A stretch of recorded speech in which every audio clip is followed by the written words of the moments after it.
Story 1. The Campout.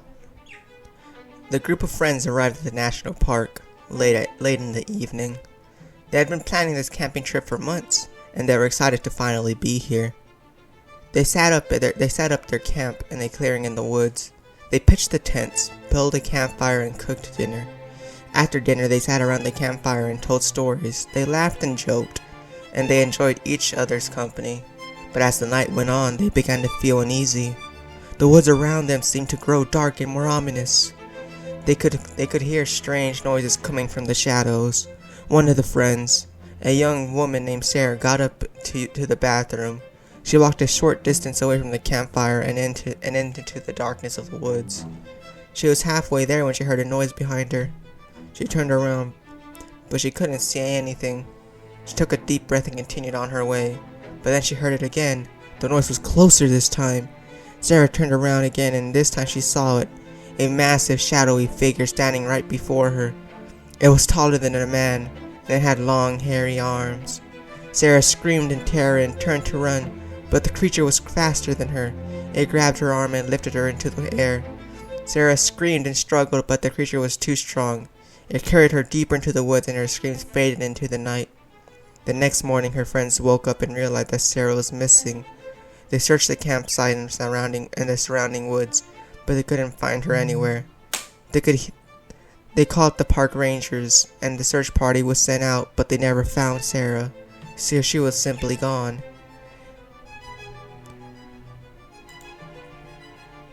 Story 2. The Park Ranger. The park ranger, whose name was John, had been working at the remote national park for years. He knew the park like the back of his hand, and he had never seen anything out of the ordinary. But one night, as he was on patrol, he heard a noise. It was a low, rumbling sound coming from somewhere deep in the woods. John stopped and listened. The noise was getting closer.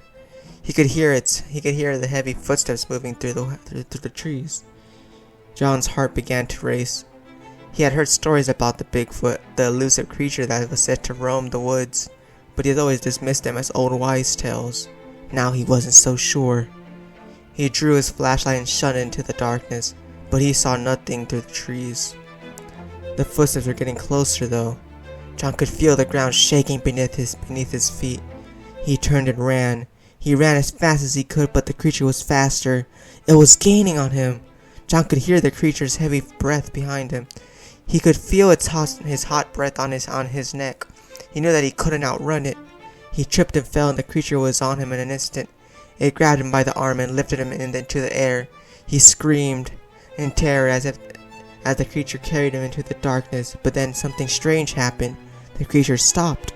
It turned and looked around, as if it was listening for something. Then it dropped John onto the ground and ran away. John lay there for a moment, too stunned to move. Then he got up and ran. He ran as fast as he could back into the patrol car. He jumped into the car and locked the doors.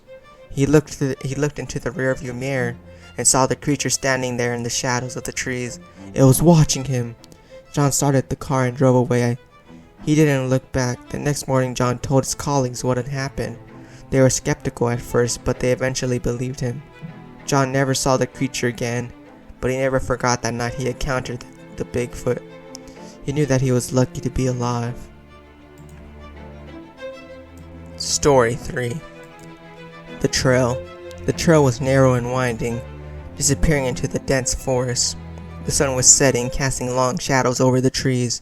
Two friends, Emily and Ben, were hiking on the trail. They had been planning this trip for months, and they were excited to finally be here. They had been hiking for a few hours when they came to a fork in the trail. They stopped to consult the map. "Which way should we go?" asked Ben. "I think we should go this way," said Emily, pointing to the left of the trail. "It's the shorter route back to the campground." They continued on their way, taking the left trail. The trail became narrower and narrower, and the trees grew thicker and thicker. Soon it was so dark that they could barely see the trail in front of them. They used their flashlights to guide their way. Suddenly they heard a noise. It was a low rumbling sound, coming from somewhere deep in the woods ahead of them.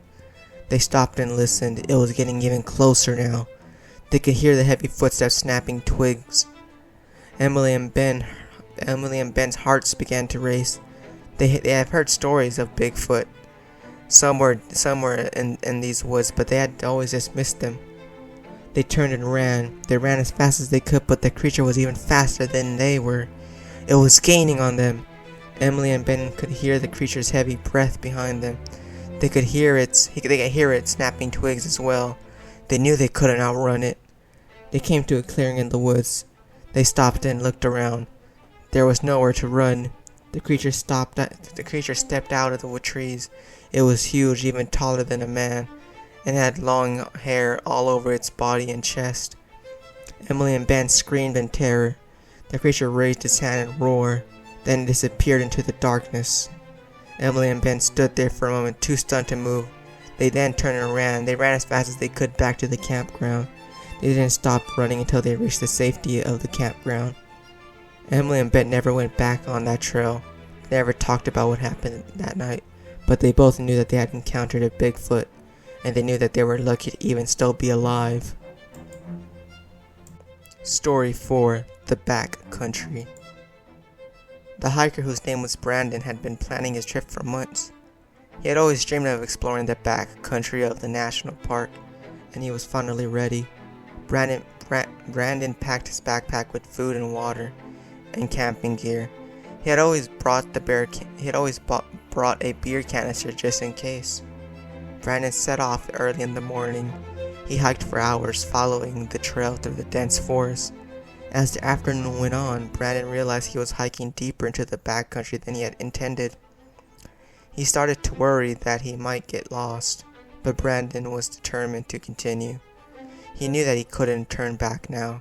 Just as the sun was starting to set, Brandon came to a clearing in the woods. He stopped to rest and catch his breath. Brandon sat down on a log and looked around. He was surrounded by towering trees and jagged rocks. Suddenly, Brandon heard a noise. It was a loud growl coming from somewhere behind him. Brandon's heart began to race. He knew that sound. It must have been a Bigfoot. Brandon stood up slowly and turned around. He saw the creature standing somewhere in the shadows of the trees. It was huge, taller than any man he has ever seen. It had long, dark hair and a massive, hairy chest. Brandon stared at the creature in terror. He knew that he was trapped. The creature raised its hand and roared. Then it charged. Brandon turned and ran. He ran as fast as he could, but the creature was faster than him. It was even gaining on him. Brandon could hear the creature's heavy footsteps behind him, and he knew that he couldn't outrun it. Brandon tripped and fell and lay on the ground, too terrified to move.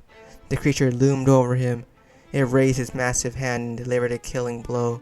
But then something strange happened. The creature stopped and turned and ran away. Brandon lay there for a long time, too scared to move. Then he slowly got up and ran back to the trail.